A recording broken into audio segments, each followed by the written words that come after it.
Hello viewers, যারা class 7 এ পড়ছো, আজকে তাদেরকে আমি বাংলার তোমাদের সহায়ক পাঠ যে মাকু রয়েছে তার সাজেশন অর্থাৎ ফাইনাল পরীক্ষার সাজেশন মাকু থেকে দেব।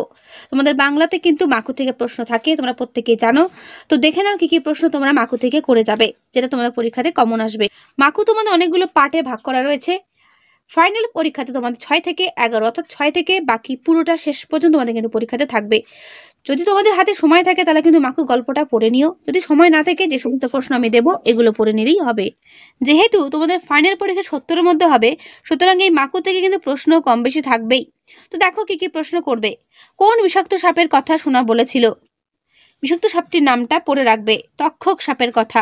এখানে উত্তরগুলো প্রত্যেকটা দেওয়া রয়েছে, উত্তর তোমরা পড়ে নিও, আমি শুধু জাস্ট প্রশ্নগুলো বলে দেবো। কে কাকে টেনে হিচড়ে নিয়ে যাচ্ছিল? কে কাকে পোকা খাওয়াচ্ছিল? ঠিক আছে। খেলা দেখানোর আগে জানোয়ারদের কি খাওয়াতে হয়? করবে। কে সোনাদের নতুন জামা কেনার পয়সা দিয়েছিল? মেম সোনাদের কি উপহার দিয়েছিল? সার্কাসে দড়িতে কে কি নিয়ে নাচে? করবে। প্রত্যেকটা প্রশ্নের উত্তর তোমরা পেয়ে যাবে এখানে, তাই এগুলো নিয়ে চিন্তা করো না। কে সোনাটিয়ার জুতোয় পালিশ করে দিল? করবে। সং সোনাটিয়ার জন্য যে জামা কিনে এনেছিল তা কেমন ছিল? দেখে নাও ভালো করে, পুরো উত্তর তোমাদের আমি দেখিয়ে দেব, তাই ভালো করে দেখে নাও। ছুঁচো আর ব্যাঙের ঘটনাটি কি ঘটেছিল? করবে। কে ওষুধের কৌটো খুঁজছিল, কিভাবে তা পাওয়া গেল এবং কাদের তা খাওয়ানো হলো? করবে। পরীদের রানীর কি কি সাজ দেখা গিয়েছিল তার বিবরণ দাও। দেখে নাও পুরো উত্তর। বিকেলে সার্কাসে কি কি খেলা হবে? কোন খেলা কেন জমাতে হবে? করবে। দেখে নাও পুরো উত্তর। তারপর 7 নম্বর পার্ট থেকে কি কি করবে দেখে নাও। আম্মা প্রজাপতিদের সম্বন্ধে কি বলেছেন? হোটেলের মালিক জাদুকরকে নষ্টের গোড়া বলেছিল কেন? করবে। এরপর 8 নম্বর পার্ট থেকে কি কি করবে দেখে নাও। নেনো কার নাম ছিল? ঝোপের মধ্যে মোট কটা খরগোশ ছিল? করবে। কে খরগোশ বিক্রি করে অনেক পয়সা রোজগার করে? সোনা কাকে নাচতে বারণ করলো এবং কেন করলো? দেখে নাও পুরো উত্তর।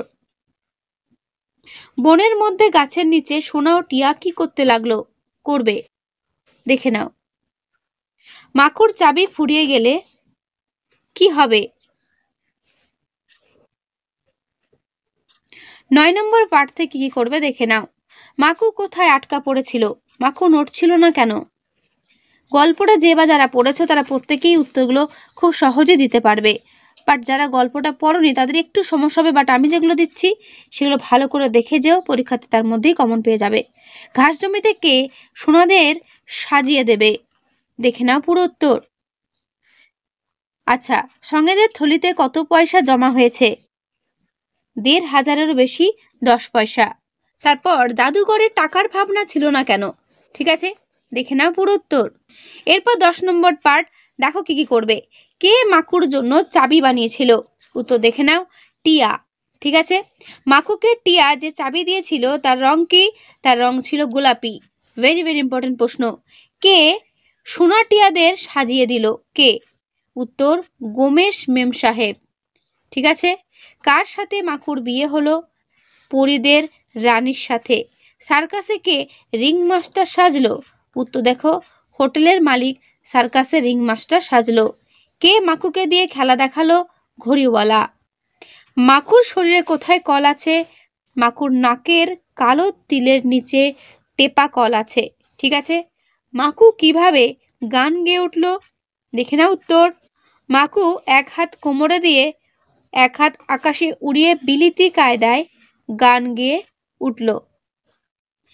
মাকু কোন গান গাইল? এটাও ইম্পর্টেন্ট প্রশ্ন।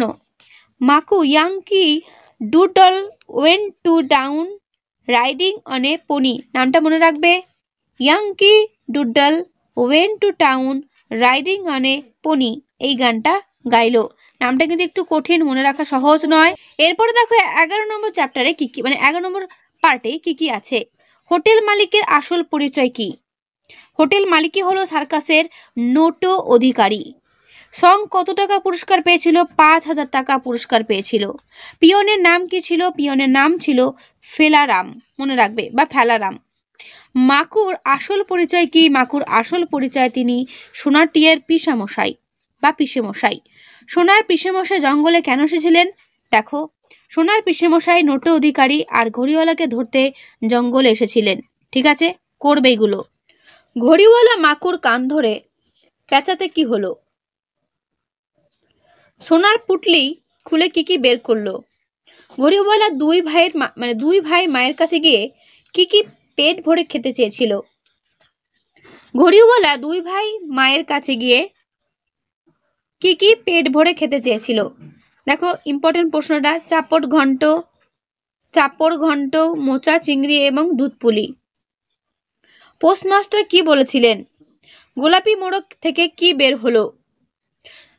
বটতলায় গাছের ডালে কে বসে তাকে নামাতে বলে চেঁচাচ্ছিলেন? বটতলায় পুলিশ পেয়াদারা কি কাজে সাহায্য করবে? কে পরীদের রানী সাজাতো? ইম্পর্টেন্ট প্রশ্ন। সোনা কিভাবে মাকুকে কাঁদালো? এই কাঁদানো কিভাবে করলো সেই গল্পটা তোমাকে কিন্তু গুছিয়ে লিখতে হবে। ঠিক আছে, এখানে খুব সুন্দর গুছিয়ে দেওয়া আছে, দেখে নাও। সোনাটিয়ার পিসেমশাই বনে এসেছিলেন কেন? কি করতে তিনি বনে এসেছিলেন? ইম্পর্টেন্ট প্রশ্ন, দেখে নাও। পোস্ট অফিসের পিয়ন কিভাবে গর্ত থেকে উঠে এসেছিল? সোনা ও টিয়া পোস্ট অফিসের পিয়নকে বাঘের গর্তে ফেলেছিল, কারণ তারা তাকে পেয়াদা ভেবেছিল। পিয়ন ধপাস করে গর্তের ভিতরে পড়ে থাকা 3টে সত্যিকারের পেয়াদার ওপর পড়েছিল। অনেক জেরা করবার পর পেয়াদারা ঠেলে ঠুলে পিয়নকে গর্তের ওপরে তুলে দিয়েছিল। ঠিক আছে। হোটেল বলে হোটেল, সে এক এলাহি ব্যাপার। বনের মধ্যে কে এই হোটেল চালাতো? তার কীর্তিকলাপের সংক্ষিপ্ত বিবরণ দাও। দেখো, লীলা মজুমদার রচিত মাকু উপন্যাসে উল্লেখিত হোটেলটি যে হোটেলওয়ালা চালাতো সে ছিল নোটো অধিকারী ওরফে মালিক। এই হোটেল চালাতো, সে ছিল সার্কাস দলের অধিকারী। ঠিক আছে। অনেক লোকের পয়সা নিয়ে সে হাওয়া হয়ে গিয়েছিল। তারপর সে হোটেলওয়ালা ছদ্মবেশে বনে থাকতো। কালিয়ার বনে একটা বিরাট বটগাছের তলায় ছিল তার হোটেল। ঠিক আছে। 3টে পাথর সাজিয়ে তার উপর রান্না হতো। গাছের ডাল থেকে বড় লণ্ঠন ঝুলতো। গুড়ির ওপরে কাঁচা কাঠ পেতে লোকের টেবিল বানিয়ে খেতে বসতো। সে একটা খুব সুন্দর শুরুয়া রাখত, যার মূল ছিল তার নিজের মাথার নকল চুলদারি গোঁফ।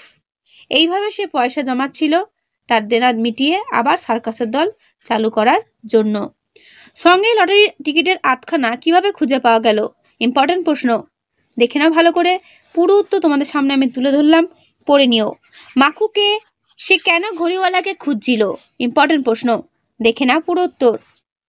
বইটি সরিয়ে তোমাদের পুরো উত্তর আমি দেখিয়ে দিলাম। এই পর্যন্তের উত্তর শেষ হলো। ঠিক আছে, যেগুলো আমি দিলাম সেগুলো প্রত্যেকটা প্রশ্ন করে যেও, কমন এর মধ্যেই পেয়ে যাবে। সং কেন সপ্তাহে 3 বার পোস্ট অফিসে যেত? এটাও গুরুত্বপূর্ণ প্রশ্ন, দেখে নাও ভালো করে। পুরো উত্তরটা ভালো করে দেখে নাও, বইটা সরিয়ে তোমাদের দেখিয়ে দিলাম। ঠিক আছে, এই পর্যন্তের উত্তর শেষ হলো, করবে। ঘড়িওয়ালার হ্যান্ডবিলে কি লেখা ছিল সংক্ষেপে লেখো, এটাও দেখে যেও। ঠিক আছে, দেখে নাও ভালো করে। ঘড়িওয়ালার হ্যান্ডবিলে কলের পুতুল মাকুর কথা লেখা ছিল। এক আশ্চর্য পুতুল, মানুষ নয় অথচ মানুষের মতো সবকিছু করতে পারে। মাকুর চাবি ঘড়িওয়ালা কতদিনের জন্য দিয়েছিল? তারপর কি হবার কথা? 1 বছরের জন্য দিয়েছিল, যার মধ্যে 11.5 মাস কেটে গিয়েছে। তারপর চাবি ফুরিয়ে মাকুর স্থির হয়ে যাওয়ার কথা। বোঝা গেল? তো এই হলো তোমাদের পুরো মাকু থেকে সাজেশন প্রশ্ন। এগুলো ভালো করে করো, পরীক্ষাতে দেখবে এর মধ্যেই কমন পাচ্ছ। তাহলে ভিডিওটা কেমন লাগলো অবশ্যই কমেন্টে জানিও। আর ভালো লাগলে বন্ধুদের কাছে অবশ্যই শেয়ার করে দিও, যত পারো বন্ধুদের কাছে শেয়ার করে দিও। তাহলে আজকে এখানেই, দেখা হবে নেক্সট ভিডিওতে। ভালো থেকো সবাই।